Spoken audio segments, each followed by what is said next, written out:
now permit me to invite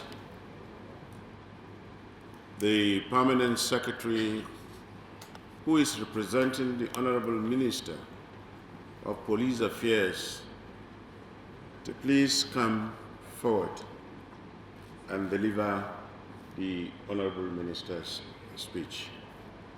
Permanent Secretary.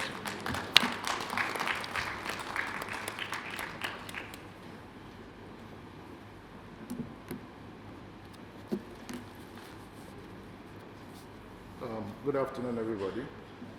Permit me to stand on the already established protocol. Ordinarily, as a civil servant, you are to be seen, not heard. And I'm here to present the speech of His Excellency, the Honorable Minister of Police Affairs, who is unavoidably absent because he's attending to other events that overlap with this very one. He wrote a speech and he handed it over to me yesterday night, which I will proceed to read shortly. However, I have to say one or two things. I think the MC defined youth. I think I qualify as a youth from the definition he gave a few minutes ago. And also, I want to believe it will be to our advantage, the majority of us that are in the room. The theme of the event, I see some two words in there. Speaks to a growing nation, speaks to unity or uniting. And I thought that should be the focus. And you see, in life, the easiest thing for people to do is to complain. It's very easy. Either at home, when you're very young, you complain how your parents are mean to you because they don't let you watch TV from morning till night. When you're in school, you complain about how your lecturers, always giving you assignments, and so on and so forth. However, if you have your eye on the ball and you're focused on what you want to achieve for yourself, you sometimes later realize that some of those things have helped to define you. My philosophy in life is you need to put on your problem-solving cap. What are the problems? What are the issues? And how can we address them? And I actually sincerely thought this was a unique opportunity when I saw the topic that youth gathered together in a room can brainstorm and look at how some of these challenges that we have in our country can be resolved, while at the same time tapping into the opportunities that prevent themselves. Because in life, any situation that you find yourself in, always there's an opportunity. Because if everything is already sorted, then there will be no opportunity to build or do anything. And you are young people, you are the social media generation, the technology generation, and you can see all the solutions out there, and some of the people we look up to always come into a space to solve a problem that was causing one issue or the other, and they take advantage of that gap and solve that problem. And if the next thing you know, they are doing well, or they are blown, using your terminology, And I appreciate those who have come earlier to commend the organizers of this event, who have seen, looking around, are also youth, because they saw the issues on ground, and they've created this type of platform, with a view to contributing their piece and hopefully solving some of the problem. And I'm sure adding value, which will reap some benefits down the line. I was only going to advise that in the future, you can also create a platform for the actual youth in attendance to engage, maybe some sort of parallel sessions that will, generate discussions, which you can then put up together, as your, as some of the outcome of this event. I was going to give that as an advice. But my personal advice to the majority of the youth in the room is, don't be swayed by the usual rhetoric. If there is any division that you should be fighting against as young people, it is old versus young. That's what you should be fighting against. See, the majority of the persons who have had opportunities in this country had those opportunities when they were your age to rule this country and to do a lot of other things. And at that time, nobody complained about whether they were from one part or the other. And in your space now, where you're doing a lot of things, when you come together to do ventures, you know, in all the IT spaces, social media spaces, I'm sure you look at the skills and the competencies people are bringing on board. And that is what the unique thing you have as young people, which you must not fall into the same trap. Fight for the young people to have an opportunity. And as I was sitting there, I saw in the news a young man of 40 has been recommended to run the EFCC. And I think it is commendable. Those are the kind of things you should be looking at, not where this person is from or where that person is from. Anyhow, I read the Honorable Minister's speech. I am delighted to be here today as a special guest of honor for the inaugural Peace, Unity and Security Lecture Series, bearing in mind the importance of peace to our nation, Nigeria. Peace is the springboard for development. Hence, without peace and security, development of any nation will be hampered.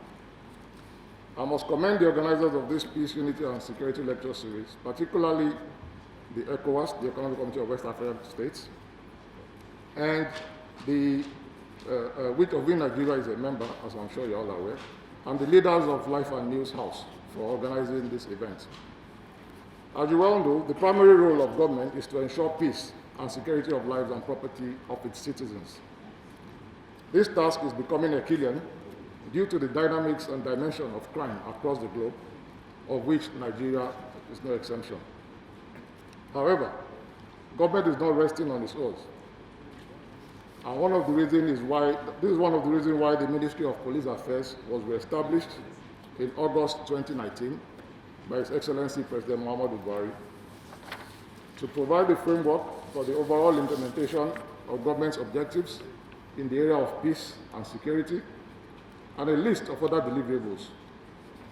Some of the mandates of the ministry include the full integration of the police officers and other sundry paramilitary into the IPPIS system, to ensure recruitment of additional 10,000 police officers in the second half of this 4-year tenure, which is already commenced and is ongoing, mostly young people that are being recruited as in these 10,000 police officers.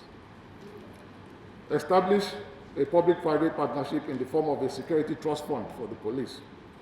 We now have what we call the Nigerian Police Trust Fund, which is essentially in place to ensure provision of equipment, training and retraining, and welfare for police officers. Actively collaborate with the private sector to create large number of well-paying jobs for the Nigerian youth. Most recruitment of constables and constabularies in the police force today focused mainly on the youth, especially the recent community policing initiative of Nigeria. Fully implement the Nigerian police force and the community policing policy. All the above stated deliverables have been achieved under my watch as Minister of Police Affairs. Permit me to dwell a bit to expatiate on the community policing policy. The institutionalization of community policing is an affirmation of government's pragmatic effort at partnering with the communities in designing and executing community-based solutions to tackle crimes and criminality in our various jurisdictions. This concept will integrate policing components with their host communities to identify community-based threats and nip such in the bud before it manifests into criminality. This initiative has continued to attract robust attention from government due to its overall importance in bridging the gap between the police and the citizens. It's also to build a formidable internal policing arrangements in Nigeria. As you may all be aware, the community policing initiative has been embraced by all the state governments in Nigeria today. As a ministry, given the mandate to provide policy direction and framework, we approach this effort of government in a three-pronged strategy: coordinate, collaborate, and communicate. Security is everybody's business. So as we coordinate all agencies under the ministry for effective service delivery, we collaborate with all and sundry, i.e. nation states, and subnationals, which is state governments, individuals, and we also have partners from other countries that reach out to us to support in one way or the other. I want to encourage Nigerians to cooperate with the police, because the police are Nigerians, and they're from among you, they're from amongst us as Nigerians. And to communicate with the Nigerian police on security issues so that they can obtain necessary feedback that can allow them to do their work of securing our lives and our property better. The Ministry of Police Affairs is presently working on a more effective feedback mechanism, i.e. the Police Public Complaints Committee, where complaints on conduct of policemen will be entertained, investigated, and addressed. Information that will aid and help arrest criminals, etc., can be made available through such platform. And this platform that accepts all these mechanisms will be fed back into the policing system, along with the new and improved technology that is being provided for them, database, biometrics, and the like, which will help to ensure that justice is better delivered to those who fall victim of crimes.